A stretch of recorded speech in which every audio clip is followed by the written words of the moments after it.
territoire national. Le Congo est un pays safe et que les gens ne doivent pas se mettre en tête l'idée que le Congo est un pays en guerre. Il n'y a pas de guerre au Congo. Le Congo, c'est un pays, il fait beau de venir faire les affaires. Ah. Voilà brièvement ce dont nous avions échangé avec les hommes d'affaires ici. Oui. Aujourd'hui, l'IGF a une notoriété internationale comme un chien berger dans la lutte contre la corruption et dans la protection de la bonne gestion financière. Est-ce que vous pensez que cette image peut cohabiter avec une IGF qui est orientée vers la pédagogie, vers la sensibilisation en amont des mandataires publics? En fait, la lutte contre la corruption déclenchée en Inde Congo, ce n'est pas un problème de l'inspection générale des finances.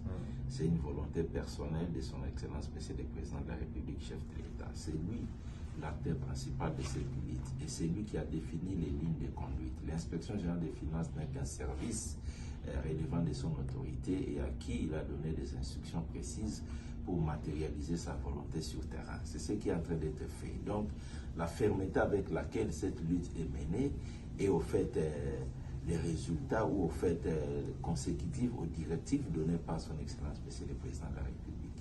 C'est ce que vous devez savoir. Et quand on mène une telle lutte, on doit le faire avec fermeté. On ne doit pas transiger avec ça. Le Congo a beaucoup souffert des faits de corruption et de détournement des deniers publics.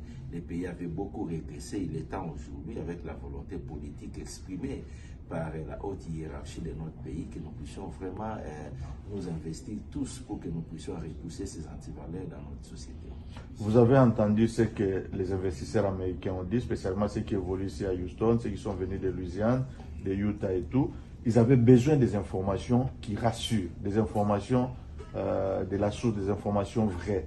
Est-ce que vous pensez que ce travail a été bien fait? Est-ce que vous pensez qu'il faut multiplier ce genre d'initiatives? Oui, nous remercions d'ailleurs les organisateurs. Nous avions vu tous les investisseurs à la fin de la conférence, souriants et venir solliciter de venir au Congo pour des contacts avec les milliers d'affaires, avec les gouvernements. C'est au fait pour nous une réussite. Donc nous pensons que tout Congolais patriote ne peut que faire un tel travail. Nous devons inviter les investisseurs à venir dans notre pays. C'est au fait une des voies capables de nous amener à régler les problèmes de la situation sociale de nos populations. Vous savez, l'État n'est pas créateur de la majorité d'emplois dans tout le pays. L'État est là pour assainir l'environnement et mettre en place les mécanismes pour que les privés puissent s'installer et investir. Donc sans l'investissement, nous ne pouvons pas espérer faire avancer notre pays. Voilà pourquoi il était important que nous puissions vraiment marteler sur ces messages, que nous puissions vraiment rassurer que la lutte contre la corruption et l'impunité qui était depuis longtemps un frein à l'investissement, cette lutte déclenchée aujourd'hui avec vigueur par son Excellence Félix-Antoine Tshisekedi Tshilombo, le président de la République, cette lutte donne des résultats et cette lutte va nous permettre d'assainir sensiblement le climat des affaires dans notre pays. Vous êtes donné aussi comme vocation d'améliorer la gouvernance des provinces. Vous avez parlé de 26 provinces.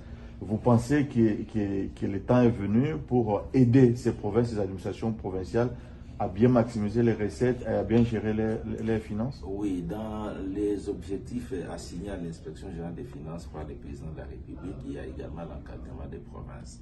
Donc nous sommes en train d'y travailler chaque jour. Nous avons des inspecteurs déployés sur presque l'ensemble du territoire national pour encadrer les provinces et cet encadrement donne les résultats.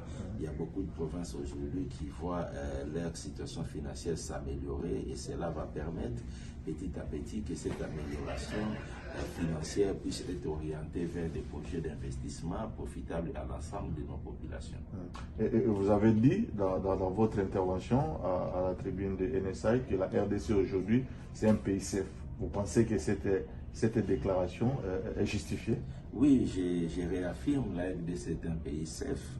Je vous ai dit parce qu'il y a d'aucuns qui voulaient faire croire à l'extérieur que la RDC est un pays en guerre. Faux. La RDC n'est pas en guerre. La RDC est un pays safe à plus de 95% de son territoire. Je réaffirme qu'il y a peut-être une petite insécurité à l'est du pays dans quelques territoires. Insécurité, comme j'avais dit, causée par des groupes armés qui viennent pour piller les ressources minérales de notre pays et disparaissent à un moment donné. Notre armée est en train de s'employer aujourd'hui pour éliminer cette insécurité. Aujourd'hui, vous pouvez aller à Goma, vous pouvez aller à Bunia, vous pouvez aller à Mbandaka, vous pouvez aller à Bukavu, vous pouvez aller à Lubumbashi, vous pouvez aller à Kolwezi. Il fait safe en République démocratique du Congo. Donc nous ne sommes pas un pays en guerre, les investisseurs doivent venir. Il fait aujourd'hui petit à petit beau de faire les affaires en République démocratique du Congo.